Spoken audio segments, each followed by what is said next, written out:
வணக்கங்க. நாம் இன்றைக்கி பார்க்க போகிற ஒரு முக்கியமான ஒரு விஷயம் என்னென்னா, real estate regulation and development act 2016.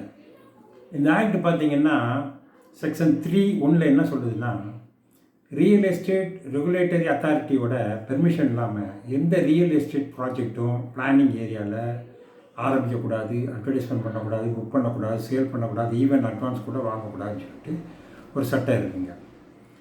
ஆனால் இந்த சட்டத்துக்கும் ஒரு விதிவிலக்குகள்லாம் இருக்குது.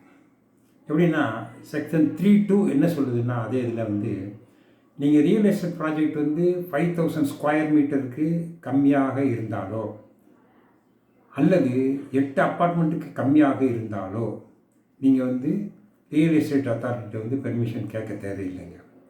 இதே மாதிரி இன்னொரு எக்ஸம்ஷன் இருக்குது. ஏற்கனவே ஓல்டு ஒரு பில்டிங்கை ரெனோவேஷன், ரீடெவலப்மெண்ட் அதெல்லாம் நீங்கள் பண்ணீங்க, ரெஸ்டோரேஷன் பண்ணிங்கன்னா அதுக்கு எக்ஸம்ஷன் இருக்குங்க. நீங்கள் ரியல் எஸ்டேட் அத்தாரிட்டிகிட்ட நீங்கள் பெர்மிஷன் கேட்க தேவையில்லை. ஆனால் அப்படி செய்யப்பட்ட ரீடெவலப்மெண்ட்டு, அந்த ஒரு ரீடிசைனிங் அல்லது மெயின்டெனன்ஸு, ரெனோவேஷன் பண்ணதுக்கப்புறம் நியூ அலாட்டிக்கு நீங்கள் கொடுக்கக்கூடாதுங்க. இது தாங்க ஒரு 3 எக்ஸம்ஷன் இருக்குது. So real estate development regulation அத்தாரிட்டிகிட்ட நீங்கள் பெர்மிஷன் வாங்காமல் செய்யக்கூடிய ப்ராஜெக்டுகளும் இருக்குது. இதை ரியல் எஸ்டேட் ப்ராஜெக்டில் இருக்கவங்க அனுசரித்து நடக்கலாம். மற்ற ஒரு வீடியோவில் இதே மாதிரி ஒரு சுவையான தகவல்களை உங்களுக்கு வழங்குறேங்க. நன்றி, வணக்கம்.